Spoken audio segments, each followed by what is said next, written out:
नमस्कार दोस्तों। आज 18 जुलाई 2023 है।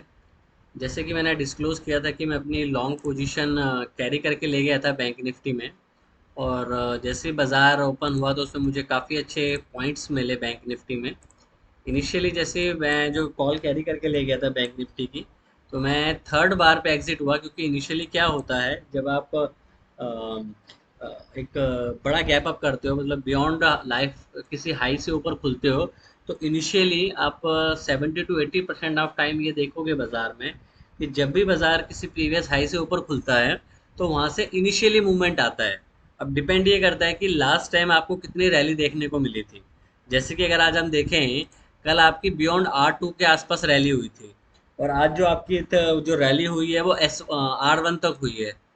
तो पॉइंट ये था मेरा बताने का आपको इस पॉइंट पे कि अगर बाजार गैप काफ़ी अच्छी रैली के बाद गैप अप करता है, इन द सेंस कि हाई ब्रेक करता है। पॉइंट समझने की कोशिश करना कि हाई ब्रेक करता है, तो चांसेस होते हैं कि वो थोड़ा सा मोमेंटम अपसाइड देगा, बिकॉज जिन्होंने कल मोमेंटम मिस किया था वो कोशिश करते हैं जैसे फर्स्ट 5 मिनट का हाई जाता है वो बाइंग करने की कोशिश करते हैं। बिकॉज अगर आप इस तरह से देखेंगे तो ये एक, अगर इस बार आप नीचे से ऊपर को बनाते हो तो एक तरीके का ये बहुत बड़ा ही बार बनेगी, मतलब ये यहाँ से स्टार्ट होगी बार और ये ऊपर तक गई है बार।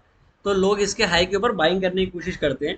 तो पॉइंट ये है मेरा कि अगर इस तरीके का मोमेंटम आपको मिलता है तो आपको 5-10 मिनट वेट करना चाहिए, देन अपना प्रॉफिट बुक करना चाहिए। मैंने अपना प्रॉफिट इस जगह से जो थर्ड बार बनी है, इस जगह के आसपास बुक किया। ऑलमोस्ट 500 के आसपास मैंने लिए, तो मुझे ऑलमोस्ट 300+ पॉइंट आज दोबारा बैंक निफ्टी में मिले। उसके बाद बाजार में मेरा जो बिहेवियर था वो ये था कि आज ट्रेड जो करेंगे वो निफ्टी में करेंगे। और एक शॉर्ट ट्राइड का मेरा व्यू था आज बाजार में काम करने का। उसका रीज़न क्या था, मैं आपको पिवट से समझाने की कोशिश करता हूँ आज। अगर आप मंथली पिवट्स देखते हैं तो मंथली पिवट्स में आप ऑलमोस्ट R2 से ऊपर ट्रेड कर रहे हो। अगर आप मंथली पिवट में R2 से ऊपर ट्रेड कर रहे हो तो एक तरीके से ओवर एक्सटेंशन फॉर टाइमिंग हो सकती है, जिस वजह से आप हो सकता है कुछ साइडवेज ट्रेड करने की कोशिश करो या मीन तक वापस आने की कोशिश करो। वैसे अगर आप वीकली में भी देखते हैं तो वीकली में भी आप ऑलमोस्ट R2 पे पहुंच गए हो। मतलब आज वहाँ से रिजेक्शन आई है पर आप इससे ऊपर ही ट्रेड कर रहे थे। और इसी तरह के बाजार में अगर बाजार ऊपर की तरफ चलने की कोशिश करता है, और बियॉन्ड, जैसे हम डेली में बात करते हैं कि ओवर एक्सटेंशन क्या होती है प्राइस की, कि वहां से रिवर्स करना चाहिए, तो वो R2 होता है, बियॉन्ड R2 चला जाता है। तो वैसे वीकली में होता है, वैसे ही मंथली में होता है। तो मंथली में हम बियॉन्ड R2 चल रहे हैं, तो चांसेस था कि थोड़ा सा निफ्टी में करेक्शन देखने को मिले, जिस वजह से मैंने निफ्टी का ट्रेड लेने की कोशिश करी थी आज। निफ्टी की पुट ली थी मैंने। उसका मैं रीज़न आपको बताता हूँ कि मैंने निफ्टी की पुट क्यों ली थी आज। अब ये देखिए, आपने गैप अप किया, निफ्टी में वो मोमेंटम नहीं था जो बैंक निफ्टी में कल आपको देखने को मिला। इनिशियली आप नीचे आए, मैंने बाजार पे कोई ट्रेड नहीं किया, बाजार को ऊपर जाने दिया। बाजार जब यहाँ पे ऊपर गया तो आप यहाँ पे देखिए एक टॉप के बाद यहाँ पे एक डोजी बना। जैसे ये डोजी का लो गया, ये गया, मैंने यहाँ पे इस बार पे जब जैसी ये बड़ी कंफर्मेशन बान बनी, इस कंफर्मेशन का लो टूटा, मैंने यहाँ पे अपनी एक पुट की पोजीशन ली 70 रुपीज़ पे, और 110 तक वो इजीली गई थी। तो अगर इस तरीके के ट्रेड आपको तभी मिल सकते हैं जब आपका माइंड शार्प, एकदम शार्प या शांत बैठा हो, आप किसी ट्रेड में ना ट्रैप हो रहे हो ये चीज़ का। तो इस तरीके की लोकेशन आप देखिए, क्यों मैंने ये देखा, प्रीवियस डे आपका हाई था, अब ना लास्ट डे आप R2 से ऊपर क्लोज हुए थे, ऊपर से खुले रिजेक्शन, ऊपर गए, बायर ऊपर ले जाने की कोशिश करें, यहाँ पे फेल हो गए, देन डोजी बना, that you can say also कि एक कलर चेंज हुआ, और देन वर्टिकली आपको 3 डाउन साइड आपके साइड पे मिल गई। फोर्ट इसी से पहले मैंने एक बैंक निफ्टी का भी ट्रेड लिया था, वो भी काफ़ी अच्छा वर्क किया। 19,000 सॉरी 45,800 की कॉल ली थी, और वो भी एक अच्छी मोमेंटम ऊपर की तरफ 190 के आसपास ली थी, और 250 के तक वो कॉल भी गई थी। उसके बाद मैंने कोई इतना ट्रेड लेने का प्लान नहीं करा, क्योंकि बाजार एक रेंज के अंदर था। इससे बेटर होता है कि एक बड़े डेज के बाद आपको नेक्स्ट डे जो होता है, अगर ऊपर से रिजेक्शन आती है तो वो साइडवेज होने की प्रोबेबिलिटी को दिखाता है। तो इसलिए मैंने उसके बाद कोई ट्रेड नहीं किया बाजार में, और ना ही मैंने अपनी कोई पोजीशन कैरी करी। ओवरऑल देखें तो आज का भी काफ़ी अच्छा एक प्रॉफिटेबल डे रहा। और अब हम कल क्या कर सकते हैं वो इम्पोर्टेंट है। अब देखिए, बाजार जो है एक तरीके की रेंज में बंद हुआ है आज। तो अब पॉइंट ये है कल के लिए कि यहाँ पे इस तरीके के बाजार में हम क्या कर सकते हैं। अगर आप बाजार को देखें तो बाजार एक ऊपर गया, फ्रेश लो नहीं बनाया यहाँ पे, ये देखिए फ्रेश लो नहीं बनाया, यहाँ फिर फ्रेश लो नहीं बनाया, या फ्रेश लो नहीं बनाया। तो अगर बाजार यहाँ खुलता है तो इनिशियली आपको यहाँ से इस तक का टारगेट मिल सकता है, तो आपको 18,000 के 19,800 के आसपास अपना एक बार प्रॉफिट बुक करना चाहिए।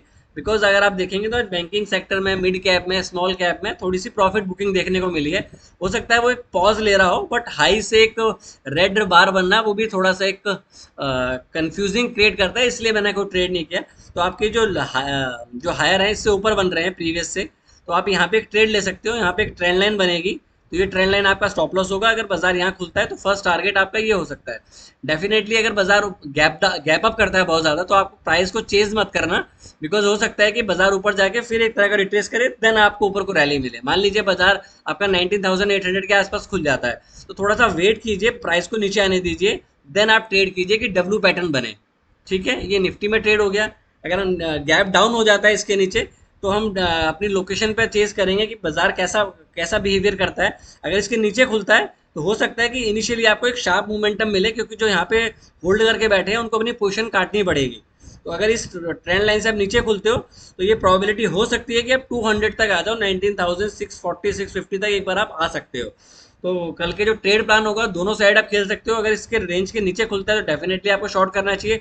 ये कंजेशन का आपका स्टॉप लॉस होगा 19,762 का, क्योंकि यहाँ से प्राइस अगर आप देखें तो काफी बार रिजेक्ट हुआ है आज।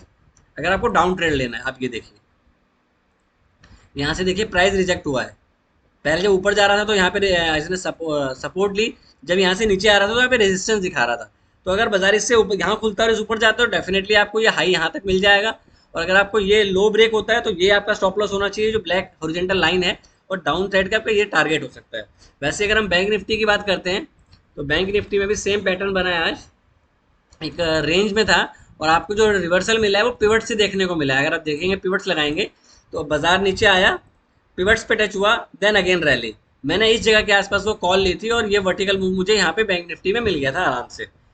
ये डाउन साइड आया, फिर ऊपर, फिर डाउन साइड आया, फिर ऊपर, पर आपके फ्रेश लो नहीं बन रहे थे, ऑब्वियस आपके फ्रेश हाई भी नहीं बन रहे थे। यहाँ पे आप एक डाउन साइड में आ गए थे। ये अगर आप यहाँ से ट्रेंड लाइन बनाओ, ये देखिए यहाँ से आपको रिजेक्शन देखने को मिल रही है।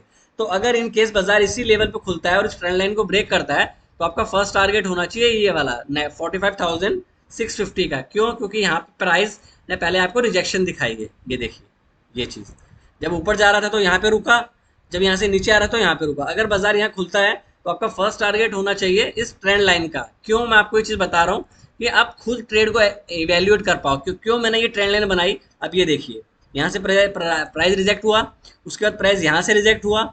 जब प्राइस रिजेक्ट हुआ तो यहाँ पे फिर ट्रेंड लाइन से इसने नीचे को सपोर्ट लेना शुरू कर दिया, मतलब यहाँ जा रहा है तो यहाँ पे रेजिस्टेंस, यहाँ ले रहा है यहाँ पे रेजिस्टेंस। तो इस तरीके के बाजार में अगर बाजार यहाँ पे खुल के इस बार को ऊपर को निकालता है तो आपका फर्स्ट टारगेट ये होना चाहिए। अगर यहाँ से निकलता है देन आपका सेकंड टारगेट होगा 45,800 के आसपास। तो ये ट्रेड प्लान आप काफी क्लियर है। अगर इससे नीचे खुलता है तो नीचे फिर आपको कंजेशन देखने को मिलेगा। आपका 200 भी है, उसके बाद आपका 45,901 पे भी कंजेशन है। नीचे कंजेशन ज्यादा है, ऊपर कंजेशन कम है। तो आपको बेस्ट ट्रेड जो मिलेगा वो ऊपर की साइड मिलेगा। नीचे की साइड पे देखो, या तो वर्टिकल बाजार गिरे, वर्टिकल के लिए कोई आपको न्यूज फ्लो चाहिए, क्योंकि ऐसी न्यूज आ जाए कि बाजार गिरता ही चला जाए। अगर एचडीएफसी बैंक में कोई ऐसी इन्फॉर्मेशन आती है, कोई चीज ऐसा बैड न्यूज हो जाता है, तभी आप इस तरीके का मोमेंटम देखने को मिलोगे। हो सकता है कि जो आज यूएस में डाटा या नंबर आने वाले हैं उस वजह से अगर कुछ ऐसा इंडिकेट मिलता है, क्योंकि यूएस में 5 से 6 दिन से रैली भी हो रही है। तो आपको प्राइस बिहेवियर देखना है। एंड ऑफ द डे आपको ये ऑब्जर्व करना होता है बाजार में कि प्राइस कहाँ से मुड़ा था। अगर ये चीज आप डे में ऑब्जर्व करना सीख जाते हैं तो आप यहीं पे ट्रेड ले सकते हैं। क्यों? आप देखें यहाँ पे आपको एक डे ट्रेड का डे ट्रेड मिला। क्यों मिला यहाँ पे डे ट्रेड? यहाँ पे रिजेक्शन हुई, फिर नेक्स्ट टाइम जब यहाँ पे आया तो यहाँ पे रिजेक्शन हुई। तो नेक्स्ट टाइम आपको यहाँ पे रिजेक्शन ऑटोमेटिकली नजर आ जानी चाहिए और यहाँ पे आपको शॉर्ट करना चाहिए। वैसे ही अगर नीचे जा रहा है तो आपको रैली मिल रही है, तो आपको कल ये देखना है कि कल हमें ट्रेंडिंग डे मिल सकता है कि नहीं मिल सकता है। रैली के बाद हमने पॉज किया, ये भी पॉसिबिलिटी है कि अगर हम कल ऊपर खुले और आप नीचे आ जाए रेंज के आसपास, तो कल बड़ा इंटरेस्टिंग डे हो सकता है कि आप रेंजिंग खेलना चाहते हैं कि एक्सपेंशन खेलना चाहते हैं। पिवट के अकॉर्डिंग देखते हैं तो पिवट के अकॉर्डिंग कल आप नैरो रेंज बनाओगे। अगर नैरो रेंज बनती है तो नैरो के बाद एक्सपेंशन आता है, बट एक्सपेंशन के लिए आपको क्या चाहिए कि आप रेंज के ऊपर या नीचे खुले। अगर आप रेंज के बीच में खुलेंगे तो आपको एक्सपेंशन नहीं मिलेगा। Very clear. ये आज का ट्रेड प्लान था। अगर आपको अच्छा लगा हो तो प्लीज वीडियो को लाइक शेयर सब्सक्राइब जरूर करें। Thank you. Trade well, and कोई भी ट्रेड लेने से पहले अपने फाइनेंशियल एडवाइजर जरूर कंसल्ट करें। Thank you.